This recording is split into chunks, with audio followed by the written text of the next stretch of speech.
मातरम वंदे मातरम सुजलाम सुफलाम मलयज शीतलम। তেহট্টের শহীদ শ্রদ্ধাঞ্জলি সভায় স্থানীয় অঞ্চলের সকল শহীদ পরিবারের হাতে 2 লক্ষ টাকার চেক তুলে দেন বিরোধী দলনেতা Suvendu Adhikari. Our channel content only for education and information purpose. We do not promote any violence, criminal activity, crime against women, or self-injuries and communal disharmony.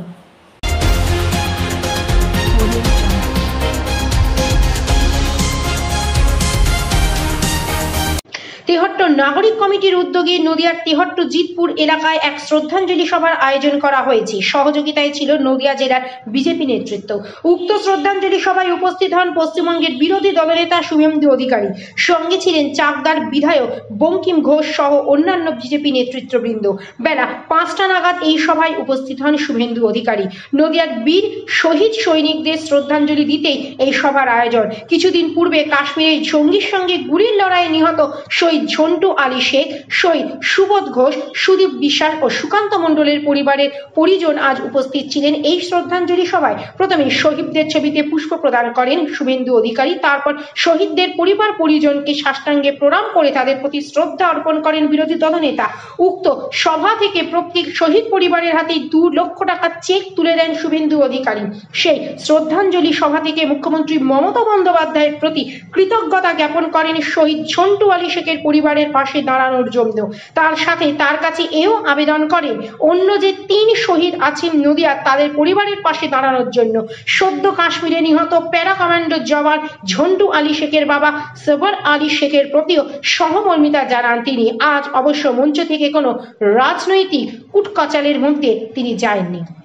সহযোগিতা পায় তারাও যাতে উপেক্ষিত না হয় এই আবেদন মাননীয় মুখ্যমন্ত্রীর কাছে করব।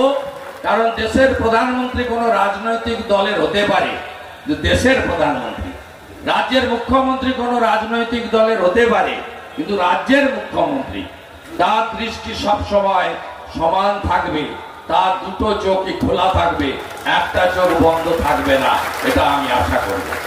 সাথে সাথে সমস্ত পরিবারের পাশে আমরা থাকব।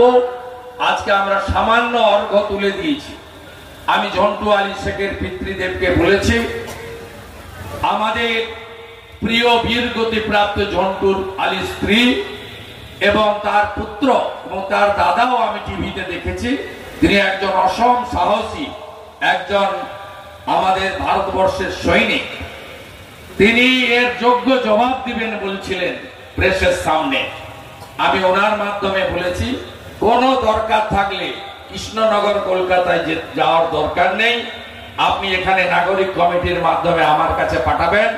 আমি সর্বতভাবে আপনাদের পাশে, সকলের পাশে থাকার অঙ্গীকার আমি করে যাচ্ছি।